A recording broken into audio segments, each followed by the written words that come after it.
Morning students, we have completed the liquidity ratio. Now we move on to the second ratio, that is the solvency ratio.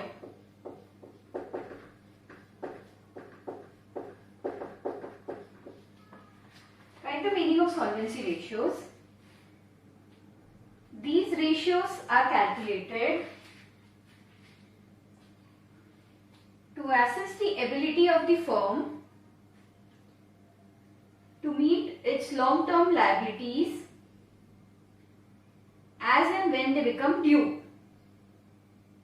Full stop.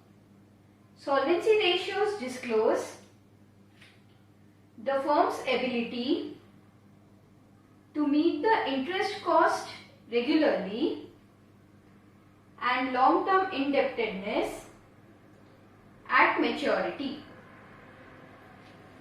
The types of solvency ratios are, under that first one,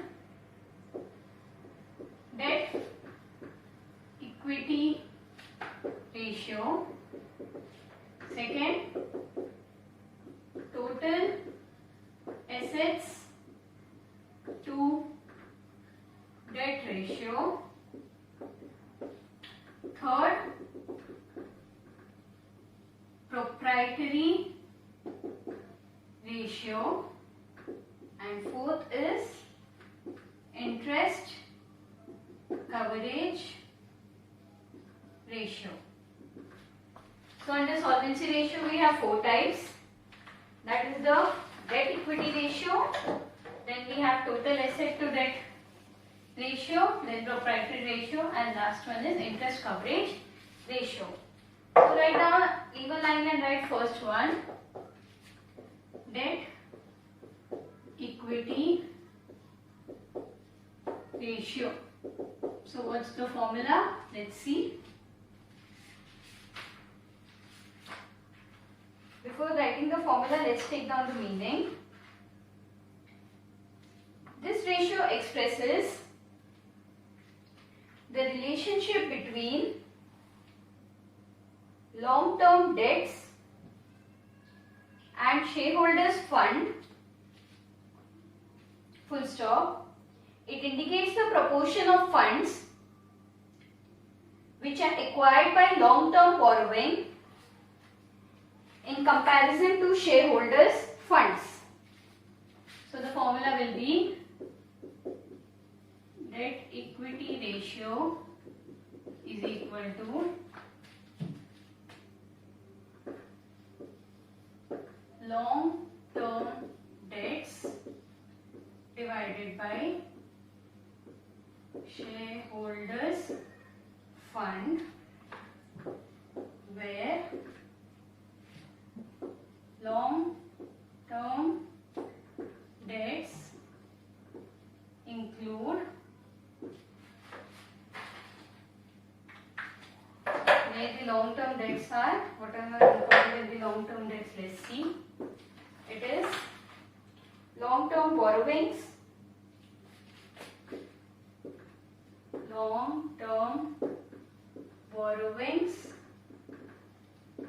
and long-term provisions,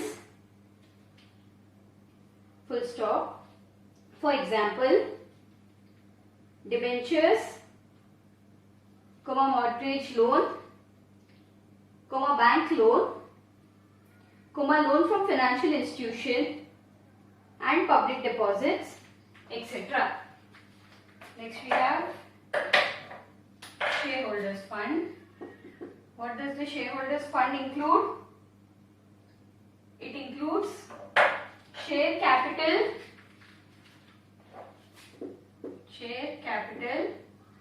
and reserves and surplus. Correct? So now again, what will share capital include? Share capital will include equity and preference share capital. Reserve and surplus will include capital reserve securities premium, general reserve, and balance in statement of profit and loss. Leave a line, write a note. The ideal debt equity ratio is 2:1. Sometimes what happens in the problem, they may not give you equity or preference shares for shareholders funds. So you can find shareholders funds by calculating with these figures. That is, take this down. Shareholders fund is equal to, and the note you can write the second point. First point I have already written, the ideal ratio is this. Here the shareholders fund will be non-current assets plus current assets minus current liabilities minus non-current liabilities. Shareholders fund will be equal to non-current assets plus current assets minus current liabilities minus non-current liability. Now take down the second one, that is total asset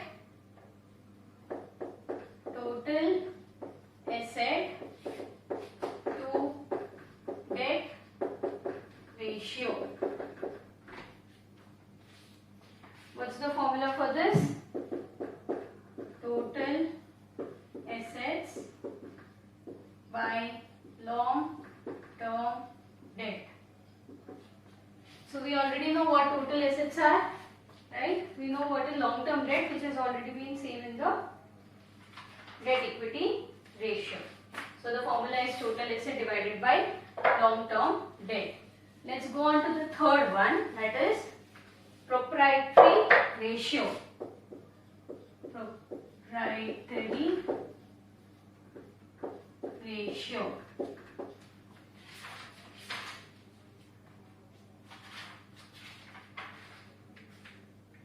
The formula will be shareholders fund divided by total assets. Clear? Proprietary ratio is nothing but shareholders fund divided by total assets. Last one, let's write. Fourth one, interest coverage ratio. Interest coverage ratio. The formula will be profit before interest and tax divided by fixed interest charges. Whatever answer you get will be in times. Clear? It is profit before interest and tax divided by fixed interest charges. So let's start with the problems. Debt equity ratio from the following information. So this is the information being given to you. Compute debt equity ratio from the following. So first step is what? What's the formula? Debt equity ratio is equal to long term debts divided by shareholders funds. Correct? So now how do we get long term debts? It's already, I have told you what and all should be included. There should be mortgage loan, bank loan, long term provisions, long term borrowing. So in this problem what is given? Share capital, will it be there in long term debt? No. Securities premium reserve? No. Reserves and surplus? No. Loan from industrial financial corporations? Yes. Why? Because it is a loan from bank. Loan from financial corporation plus 9% bonds also would be there. Yes. Why? Because it is nothing but your debentures. Then we have long term provisions. Will they be short term provisions? No. Short term borrowing? No. Trade payable? No. So what answer do we get? 20 lakh plus 25 lakh plus 30 lakh. So what's the total of long term debts we get? 48 lakhs. Clear? After that we go on to shareholders funds. How do we find shareholders funds? There are two ways. Either equity plus capital, equity capital plus preference capital plus reserves and surplus, or if that is not given, we find out by the other formula. But in this problem they have already been given. We have share capital, securities premium reserve is given, and reserves and surplus is given. So in this problem we assume that we do not take securities premium reserve separately because it has already been included in your reserves and surplus. So it will be share capital plus reserves and surplus. It is 30 lakh plus 10 lakh, which is 40 lakh. So what will be the ratio? It is debt equity ratio will be 48 lakh, that is long term debt is 48 lakh divided by 40 lakh is your shareholders funds. So what will be the ratio? 1:2. Clear? Leave a line, write a note. Securities premium reserve will be ignored since it is already included in reserves and surplus. Calculate debt equity ratio from the following.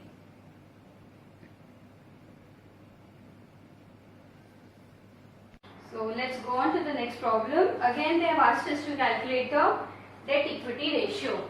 Again, what's the formula? Debt equity ratio.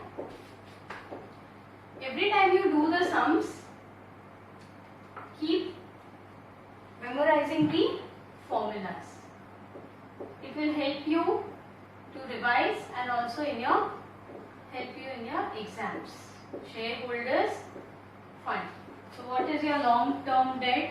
Long-term borrowing will be, they have already given it directly, so again no need to find out. But what will be your shareholders funds? They have not given the capital, reserves and surplus, they have given us the assets and liabilities. So it will be non-current assets plus current asset minus current liability minus non-current liability. So what are the non-current assets here? Land and building plus plant and machinery plus intangible assets. Then we have current asset, that is inventory. Then we have trade receivables as current assets. Then we have current liability minus trade payables and minus the non-current liability. Non-current liability is nothing but your long-term borrowing. So what's the amount of land and building? 15 lakhs. Plant and machinery 6 lakh. Intangible asset 1 lakh. Inventory 5 lakh 50,000. Trade receivables 1 lakh 70,000. Minus trade payable 1 lakh 20,000. Minus 12 lakh. So what answer do we get? 16 lakh. So how do we calculate the ratio? It is 12 lakh divided by 16 lakh, which is 0.75:1. Clear? This is how we calculate the shareholders fund when they are not given us the share capital, reserve, surplus. Debt equity ratio of the company is 1:2. Which of the following will increase, decrease or not change? Repayment of long-term borrowing, purchase of fixed asset for 50,000, issued new equity shares of 75,000, declaration of final dividend 20,000, payment of final dividend already declared, goods purchased on credit, payment to trade payables. The debt equity ratio of the company is 1:2. Which of the following will increase, decrease or not change? So what's the formula again? It is long-term debts by shareholders funds. So what's the first one? Repayment of a long-term borrowing 40,000. When we are repaying long-term borrowing, what happens to our liability? it reduces, correct? So the long term debt is how much? It is 1 lakh. Why? Because the ratio what is given is 1:2, which is long term debt is 1 lakh, shareholders fund is 2 lakh. That's how we assume when the ratio has been given. So from 1 lakh, our long term debt we have repaid is 40,000. The shareholder fund will remain 2 lakh. So we get the answer as 0.3:1. So write down. Next line. Therefore, it can be concluded that decrease in long term debts decreases the ratio. Why? Because it has been reduced from 1:2 to 0.3:1. Now let's go on to the second one. Purchase of fixed asset 50,000 on long term deferred payment. So what will happen to our long term debt? It will increase from 1 lakh to 50,000, but our shareholders fund will remain the same because other change what is happening is in the fixed asset. So our ratio will be 0.5:1. Write down in the next line. Therefore, it can be concluded that increase in long term debts increases the ratio. Next, third one. Issue of new shares of 75,000. When we issue shares, will our long term debt be affected? No. What will be affected is our shareholders fund by 75,000. So 1 lakh divided by 2 lakhs, 75,000 will get 0.36:1, which means from 1:2 it has reduced to 0.36:1. Next line, write down. Therefore, it can be concluded that increase in shareholders fund decreases the ratio. Next, fourth one. Declaration of final dividend amounting to 20,000. So when we declare a dividend, what happens to our shareholders fund?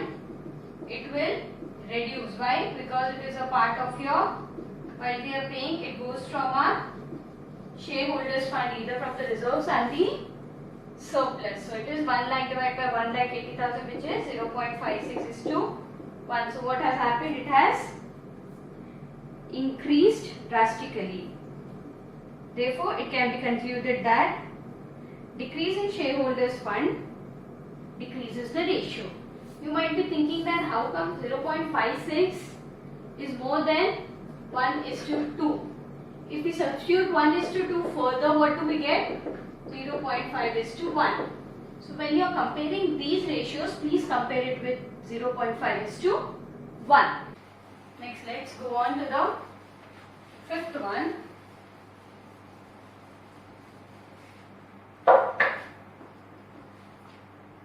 Payment of final dividend already declared. So it is declared means the payment of current liability has been declared. So is there any change in the debt equity ratio? No. Why? Because neither the long term debts nor the shareholders funds are affected with the same. Okay, so you can write down there is no change in debt equity ratio because neither of the long term debts nor the shareholders funds are affected. Next, sixth one. Goods purchased on credit. When we buy goods on credit, what happens? Our current liability is increasing and our goods are affected. Is there any effect in the long term debts and shareholders fund? No. Why? Because creditors are our current liabilities. So write down.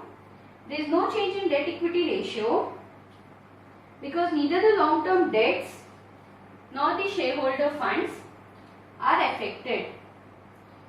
Last, right, payment to trade payables. When we are making a payment to trade payables, our current liability is reducing. Again, there is no change in the long term debt or shareholders funds. So you can write no change since both long term debts and shareholders fund remain unchanged. Asset to debt ratio from the following information. So what's the formula for total assets to debt ratio. It is nothing but our total asset divided by long term debt. So what is our total assets? Total assets will be fixed assets given in the problem, non-current investments plus current assets, which will be 16 lakh plus 2 lakh plus 7 lakh 60,000. So what will be our total assets? 25 lakh 60,000. Then we have to find out our long-term debt. How can we get the long-term debt? We know our total debt, and in the problem they have given us current liabilities. Current liabilities are nothing but short-term borrowings, but here we need to find out the long-term borrowings. So total debt minus the current liabilities. What are the current liabilities? Trade payables minus outstanding expenses minus bank overdraft.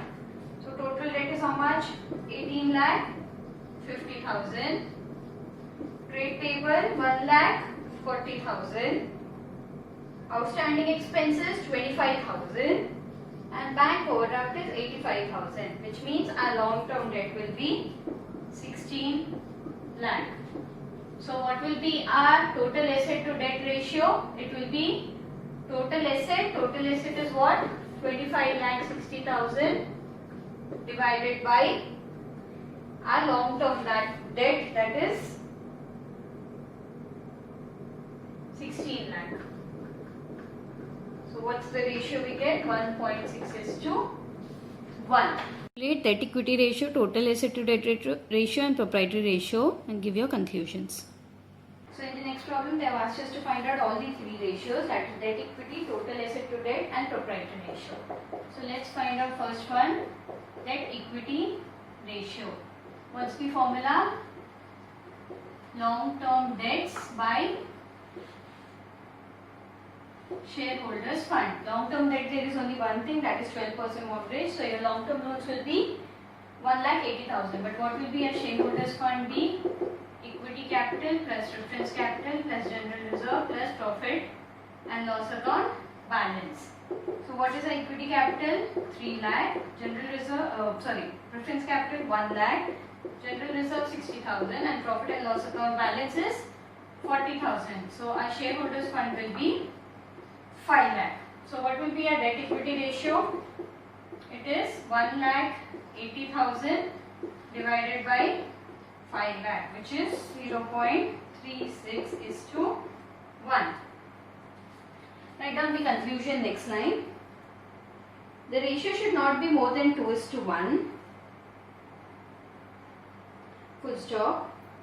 Debt equity ratio of the above company is 0.36:1, which indicates the long term debts are only 0.36 in comparison to shareholders funds. Full stop.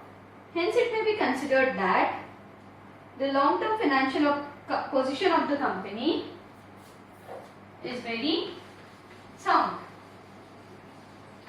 Next, second one is total assets to debt. What's the formula? Total asset by long term debt. What are the total asset? Current asset plus non-current assets. They have already given in the problem very clearly. It is 3 lakh plus 4 lakh 50,000. Sorry, 3 lakh 50,000 divided by 4 lakh 50,000. We get it as 8 lakh. So what will be our total assets to debt? Total assets is 8 lakh and long term debt will be 1,80,000. So what is the ratio? 4.44:1. Write down the conclusion. The higher ratio indicates the use of lower debts in financing the assets, which means higher security to the lenders. In this case, what has happened? Our total asset is more, that is 4.44, and our long-term debt is only 1, which means our debts are less when compared to our assets of the company. Last one is the proprietary ratio. What's the formula for proprietary ratio? It is shareholders fund divided by total assets. We know shareholders fund, we know total asset. It is 5 lakh divided by 8 lakh, that is 0.625 is to 1 or 62.5%. Usually proprietary ratio is expressed in percentage. Shareholders fund of this company are 62.5% in comparison to total assets of the company, full stop. In other words, 62.5% of the total assets of the company are funded by equity, which indicates that the long-term financial position of the company is very sound. We shall do the remaining sums in the next class. Thank you.